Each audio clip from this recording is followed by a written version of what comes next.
High strategist Kelvin stood in the command center and watched another world die. The holographic display showed the planet Rasheen turning dark as the swarm consumed everything. Millions of lives gone in 3 days. He closed his eyes and tried not to think about the screams that had filled the emergency channels before the planet went silent. The war room was quiet. Too quiet. Kelvin's staff had stopped offering solutions because there were no solutions left. For 3 years, the Vorkan swarm had moved through their galaxy like a plague. Every weapon the Zanari Federation used worked for a while, then stopped working. The swarm adapted. They learned. They evolved. And they never stopped eating. Kelvin looked around at his officers. They were exhausted. Their skin had turned pale from stress and lack of sleep. Some had lost their families to the swarm. Others had lost their entire homeworlds. They kept fighting because surrender meant extinction. But everyone knew the truth. They were losing. A junior analyst named Thriss approached the command table. She was young, barely out of the academy. Her hands shook as she placed a data tablet in front of Kelvin. He looked at her with tired eyes. "What is this?" Kelvin asked. "A possibility, sir," Thriss said. Her voice was barely a whisper. "Something we haven't tried." Kelvin picked up the tablet. The file name made him freeze. Species 7 Alpha, Extreme Hazard. Do not engage. This file was classified at the highest level. Most people in the Federation didn't even know it existed. Kelvin had read it once years ago and had nightmares for weeks. "You want us to contact them?" Kelvin asked. "The humans?" Thriss nodded. "We've tried everything else, sir. Every advanced species has either fallen to the swarm or fled to other galaxies. But Species 7 Alpha, they're different." Kelvin opened the file and read the psychological assessment again. Humans were classified as weapons-grade sentients. They came from a death world called Earth, where everything tried to kill everything else. They had evolved as persistence hunters, chasing prey until it collapsed from exhaustion. They formed pack bonds so strong they would die for each other. They had something the report called irrational optimism, a refusal to accept defeat even when defeat was certain. The Federation had banned contact with humans 200 years ago. The first expedition to Earth had ended badly. The human governments were young and fractured, but even their primitive weapons had been disturbingly effective. What scared the Federation more was the humans' mindset. They didn't fight to win territory or resources. They fought because someone threatened their pack. They fought because they were angry. They fought because fighting was what they did. "They're dangerous," Kelvin said, putting down the tablet. "The report says they're as much a threat as the swarm itself." "The swarm will kill us all within a year," Thriss replied. "The humans might kill us, or they might save us. It's better odds than we have now." Kelvin looked at the holographic display. Another planet was turning dark. The swarm had just breached the orbital defenses of Talmor. 2 billion people lived there. By tomorrow there would be nothing left but swarm biomass. He thought about his oath as high strategist. Protect the Federation. Preserve life. Find a way to survive. The humans were a gamble, maybe a terrible one. But Thriss was right. They had no other options. Kelvin activated his command console and entered his security codes. The system asked him 3 times if he was sure. Each time he confirmed. The file on Species 7 Alpha opened fully, revealing the last known coordinates of human space. "Prepare a diplomatic vessel," Kelvin ordered. "Fast engines, minimal crew. We're going to Earth." His officers stared at him in shock. One of them, a veteran commander named Porin, stepped forward. "Sir, the protocols forbid contact. If the Council finds out, the Council can execute me after the humans save us," Kelvin interrupted. "Or the swarm can eat me next week. Either way, I'll be dead. But maybe, just maybe, someone will survive." He started composing the message in his head. How do you ask a species classified as dangerous weapons for help? How do you tell them that you need them to be exactly what you fear they are? Kelvin began writing. He kept it simple. He included images of the swarm's destruction. He showed the dead worlds, the refugee fleets, the desperate last stands. He didn't hide the Federation's fear of humanity. He put it in the message. "We know you are dangerous. We know you are violent. We know contacting you breaks every rule we have, but we need you. Please help us." The message was ready within an hour. The diplomatic vessel was fueled and crewed. Kelvin appointed Thriss to the mission. If this worked, she deserved to be there. If it failed, well, they would all be dead soon anyway. As the vessel prepared to jump to human space, Kelvin stood at the window of the command center. Somewhere out there, on a world the Federation had been afraid to visit, lived a species that might be their salvation or their doom. The vessel vanished in a flash of light, carrying the Federation's desperate hope toward Earth. Kelvin turned back to the holographic display and watched the swarm advance. Now all they could do was wait and pray that the humans would answer, and pray even harder that they wouldn't regret it if they did. The alarm woke Captain Jake Morrison from a dead sleep.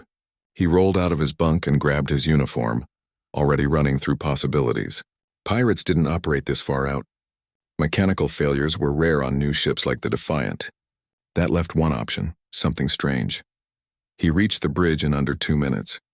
His crew was already at their stations. Amy Walsh, the communications officer, turned to face him.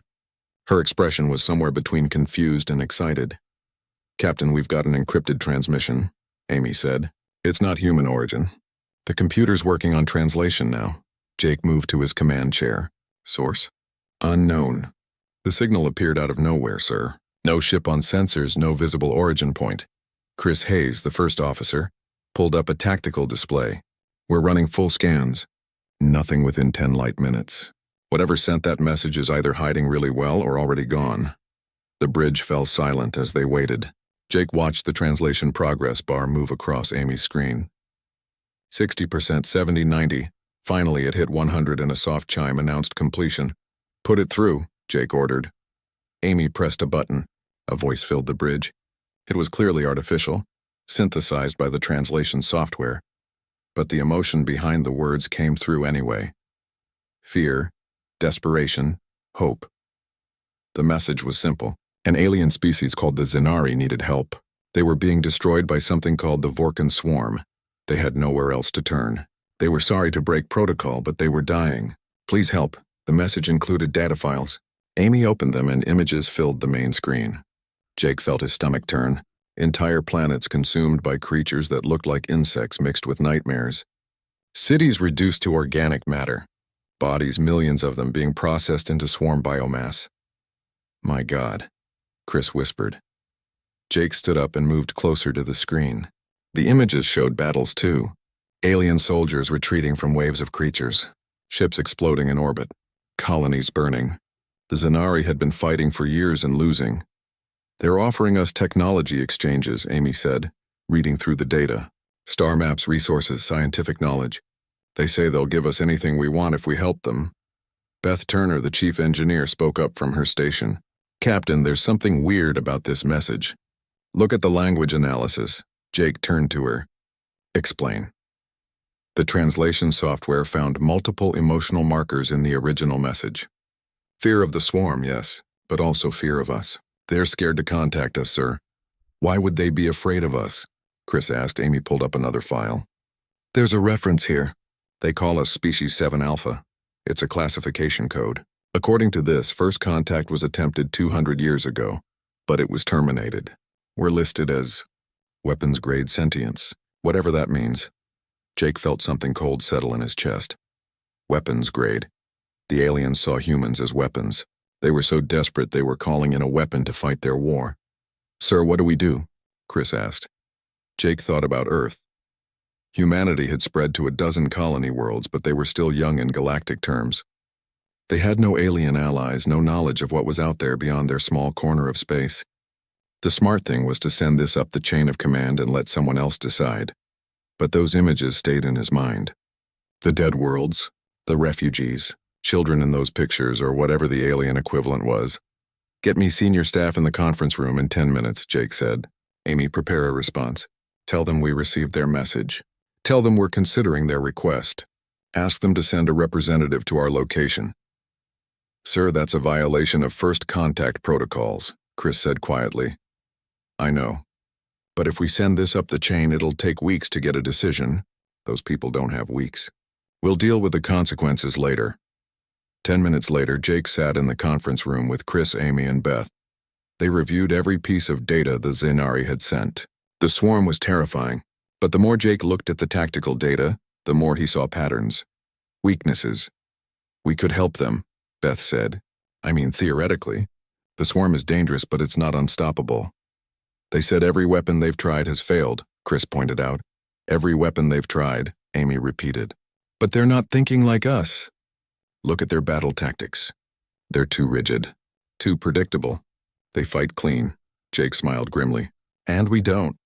Before anyone could respond, Amy's communicator chirped. She listened for a moment, then looked at Jake with wide eyes. Captain, we have a ship on sensors. It just appeared 1 kilometer off our starboard side. It's transmitting Zanari identification codes. They're requesting permission to dock. Jake stood up. This was it. The moment they either saved an alien species or made the biggest mistake in human history. Maybe both. Permission granted, he said. Let's meet our new friends. The Zanari looked like they hadn't slept in months. Kelvin led the delegation into the Defiance conference room with slow, careful steps. His skin was pale gray, almost translucent. The other Zanari with him looked just as exhausted. Jake noticed how their hands shook when they sat down, but what struck Jake most was the fear in their eyes when they looked at him and his crew. These aliens were terrified of the swarm, yes, but they were also afraid of humans. They kept their distance, watching every movement the humans made. Thank you for seeing us, Kelvin said through the translation device. His voice was soft, almost musical. We know this contact violates your protocols. We are grateful you answered. Jake nodded. Let's skip the formalities. You're dying and you need help. Show us what we're dealing with. Kelvin activated a holographic projector in the center of the table. The image that appeared made everyone in the room go still. The Vorkan swarm filled the display, a writhing mass of creatures that looked like insects but moved with horrible intelligence. The swarm appeared in our galaxy 3 years ago, Kelvin began. We don't know where they came from. They consume all biological matter. Plants, animals, people. Everything becomes food. They process it into biomass and create more swarm. The hologram showed a planet. It was green and blue, covered in cities and forests. Then the swarm arrived. In fast forward, Jake watched the planet turn dark. The cities disappeared. The forests vanished. Within days, the entire world was nothing but swarm. 12 species have fallen, Kelvin continued. 47 colony worlds consumed. We've lost billions. Every weapon we use works for a short time, then stops. The swarm adapts. They evolve faster than we can develop new strategies. Beth leaned forward. Show us your battles. Your military engagements. Kelvin changed the display. Now it showed Zanari soldiers fighting the swarm. The footage was chaotic and brutal. Swarm creatures poured over defensive positions like water. The Zanari fired energy weapons that burned through the creatures, but more kept coming. Always more. Jake watched one particular sequence. The Zanari were retreating from a city. Their lines were orderly, their movements precise. They fell back in formation, covering each other. It was textbook military doctrine, and it was completely wrong. They're overwhelming you with numbers, Chris observed. Yes, Kelvin said. Every engagement follows the same pattern. We establish defensive positions. The swarm attacks in waves. Eventually, our soldiers run out of ammunition or energy. Then they run or they die. Marcus Webb, the tactical officer who had joined them, asked to see the footage again. He studied it carefully, his eyes tracking every movement. Jake knew that look. Marcus was seeing something. Can you show me the swarm's command structure? Marcus asked. Kelvin pulled up another file. The swarm has queen nodes, larger creatures that coordinate the smaller ones. When we destroy a queen, the local swarm becomes disorganized for a time. But new queens always emerge, Marcus smiled. It wasn't a nice smile. Captain, can I speak freely? Go ahead, Jake said. Marcus turned to Kelvin. With respect, sir, you're fighting them wrong. You're treating them like an army. They're not. They're animals. Dangerous animals, but animals. They respond to stimuli. They adapt to patterns, but they don't think like soldiers. Kelvin stared at Marcus. We've been fighting for 3 years. Our best military minds have developed these strategies. And you're losing, Marcus said bluntly, because you're fighting clean. You're using military tactics against a force that doesn't care about tactics. They just want to eat. Dr. Lisa Grant, the ship's medical officer, had been studying the biological data. The swarm has a simple directive. Consume and reproduce. They're like a virus in macro form. But viruses can be fought. You need to disrupt their life cycle. We've tried biological weapons, Kelvin said quietly. Chemical weapons, radiation, nothing works permanently. Because you're trying to kill them all at once, Beth said. You need to make them adapt in different directions. Confuse their evolution. Hit them with fire, then ice, then acid, then kinetic weapons. Keep changing. Never let them settle on one defense. Jake listened to his crew talk. They were excited now, throwing out ideas. Guerrilla tactics, asymmetric warfare, psychological operations even though the swarm probably didn't have psychology. Human military history was full of weaker forces defeating stronger ones through unconventional methods. "You want us to fight dirty?" Kelvin said. There was something in his voice. Not disapproval. Maybe hope. "We want you to fight like humans," Jake replied. "We're good at dirty fighting. It's kind of our specialty." Kelvin looked at the hologram still showing the swarm. The classification was correct then. "You are weapons." "We can be," Jake admitted. "But we choose what we point ourselves at. Right now we're pointing at that." He gestured to the swarm. "The question is, are you willing to fight the way we fight? Because it won't be pretty. It won't be clean. Your soldiers might not like our methods." Kelvin was quiet for a long moment. Then he looked Jake in the eyes. "Captain Morrison, the swarm ate my homeworld 2 years ago. My family was on that planet. I watched them die. Clean fighting has cost us everything. If dirty fighting saves even one world, I'll take it." Jake stood up. "Then let's get to work. We're going to need reinforcements, supplies, and detailed intelligence on the swarm's current positions. And you're going to need to prepare your people. Because humans don't fight fair and we don't give up, ever." Jake gave Kelvin 48 hours to gather more intelligence. The Zanari didn't want to wait, but Jake insisted. Rushing into battle without a plan was suicide. Even humans weren't that crazy. The war room on the Defiant became the center of operations. Jake assembled his best people around the main tactical table. Marcus handled tactics. Beth focused on engineering solutions. Chris worked on logistics and supply chains. Amy analyzed intelligence data, looking for patterns the Zanari had missed. They started with the basics. The swarm consumed organic matter and reproduced quickly. They adapted to threats within generations, sometimes within days. They had queen nodes that coordinated attacks. They moved in predictable patterns, always seeking the largest concentrations of biomass. "They're efficient," Marcus said, highlighting invasion routes on the holographic map. "Too efficient. They always take the shortest path to their target. They don't fake movements or use deception. They just hit hard and fast. So we make them inefficient," Jake said. "We force them to spread out, waste resources, chase dead ends." Beth pulled up a schematic of swarm biology. "Their adaptation is their strength, but also their weakness. If they adapt to fire, we switch to cold. If they develop armor against kinetic weapons, we use acid. The key is variation. Never use the same weapon twice in a row. That's resource-intensive," Chris pointed out. "We'll need massive supply lines. Different ammunition types, different chemical agents, different delivery systems." "The Zanari have the resources," Amy said. "They've been stockpiling weapons for 3 years. They just haven't been using them creatively." Jake studied the map of swarm-controlled territory. It was huge. Dozens of systems, hundreds of worlds. Fighting them head-on would take decades and millions of soldiers. They needed something smarter. "We target the queens," Jake decided. "Small teams, fast insertion, surgical strikes. We kill the coordination nodes and the local swarm falls apart. Then the Zanari conventional forces clean up." Marcus nodded. "Hit and run. Classic guerrilla warfare. But we'll need soldiers who can operate independently, make decisions under pressure, and survive in hostile territory. And soldiers who aren't afraid to take risks," Beth added. Jake thought about the kind of people they'd need. Not regular military, not by-the-book soldiers who followed orders without question. They needed fighters, survivors, people crazy enough to drop into swarm territory with minimal support and fight their way out. "I'm going to make a very unusual request to Earth Command," Jake said. "I want volunteers. Combat veterans, special forces, anyone with a psychological profile that says they're too aggressive for regular service." Chris raised an eyebrow. "You want the troublemakers?" "I want people who won't freeze when a swarm warrior charges them. People who will improvise when the plan falls apart. People who are too stubborn to die." Over the next 2 days, the plan took shape. They would establish a forward operating base in Zanari territory. Human ships would provide orbital support and transportation. Mixed human Zanari teams would target queen nodes across multiple systems simultaneously. The idea was to create chaos, force the swarm to react in multiple directions at once. Amy discovered something crucial in the intelligence data. The swarm has a pattern. After they consume a world, they leave a minimal garrison and move the bulk of their forces to the next target. The garrison is usually just drones and workers, maybe 1 or 2 queens, So the occupied worlds are vulnerable, Marcus said. We could take them back. If we move fast enough, Jake agreed.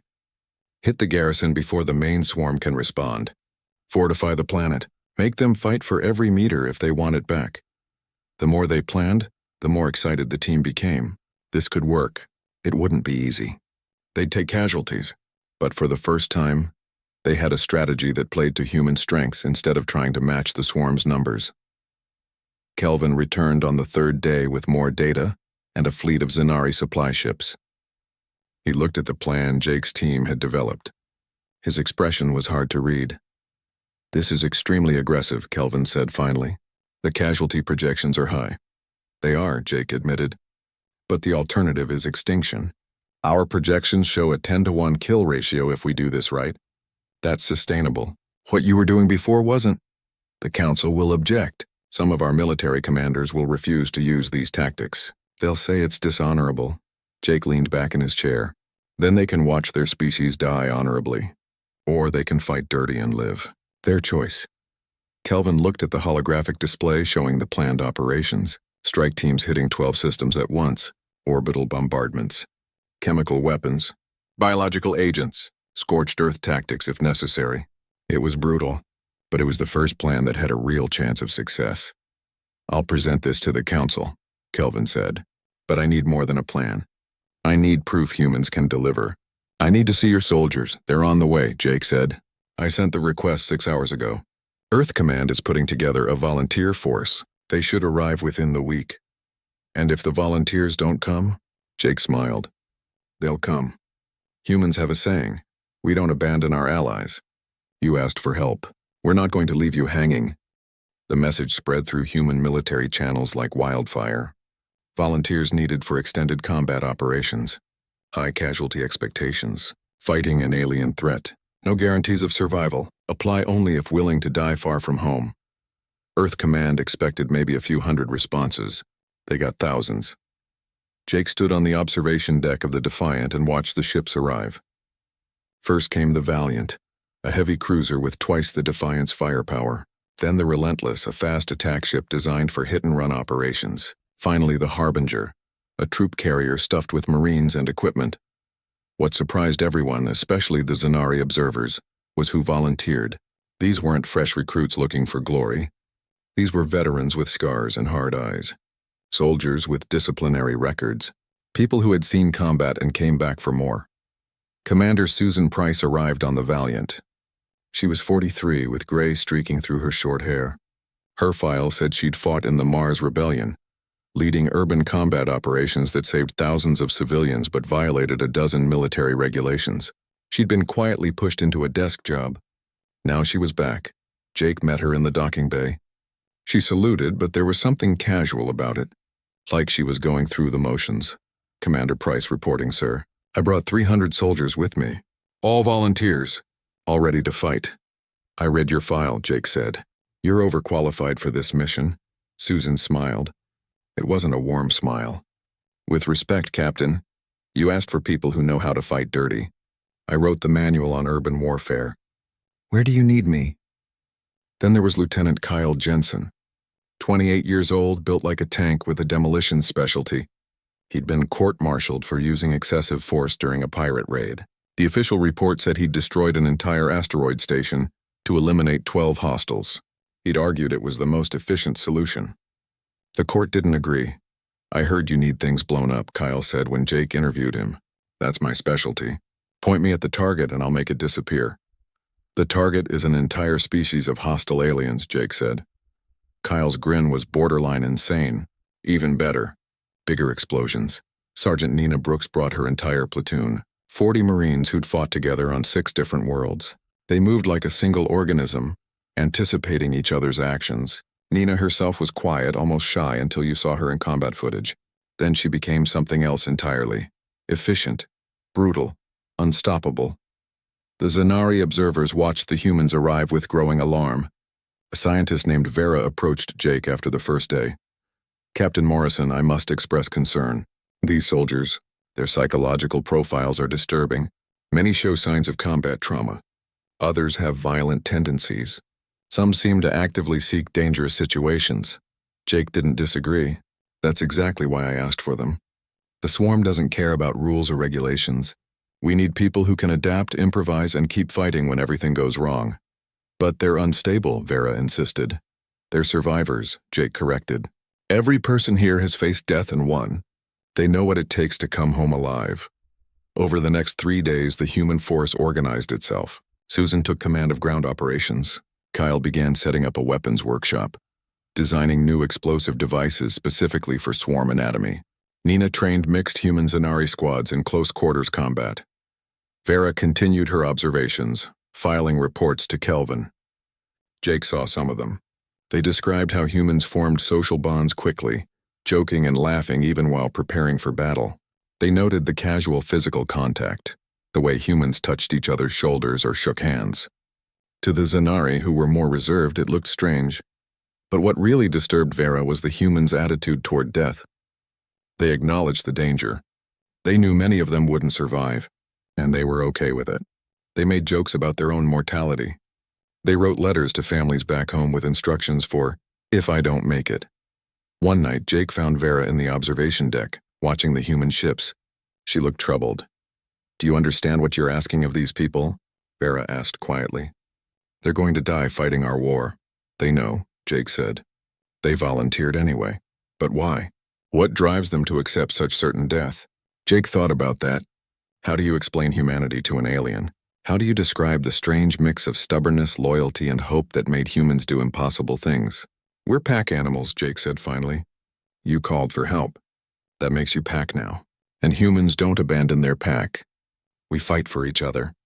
We die for each other. It's not logical. It's not even smart. But it's who we are."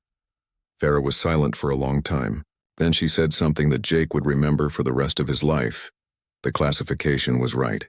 You are weapons. But you're weapons that choose who you fight for. That makes you more dangerous than the swarm. Because the swarm only knows how to consume. You know how to protect. The final volunteers arrived on the 4th day. Jake now had 800 humans ready to fight. The Zanari provided 20 ships and 3,000 of their own soldiers willing to learn human tactics. It wasn't much compared to the size of the swarm, but it was a start. Jake called a meeting of all human commanders. Susan, Kyle, Nina, Chris, Beth, Marcus, Amy, and a dozen others packed into the conference room. He looked at each of them. "We're heading into hell," Jake said simply. "Most of us won't come back. But if we do this right, we save billions. We stop the swarm. We show the galaxy that humans keep their promises. So let's show these aliens what we're made of." The response was immediate and unanimous. A roar of approval that shook the walls. The humans were ready for war.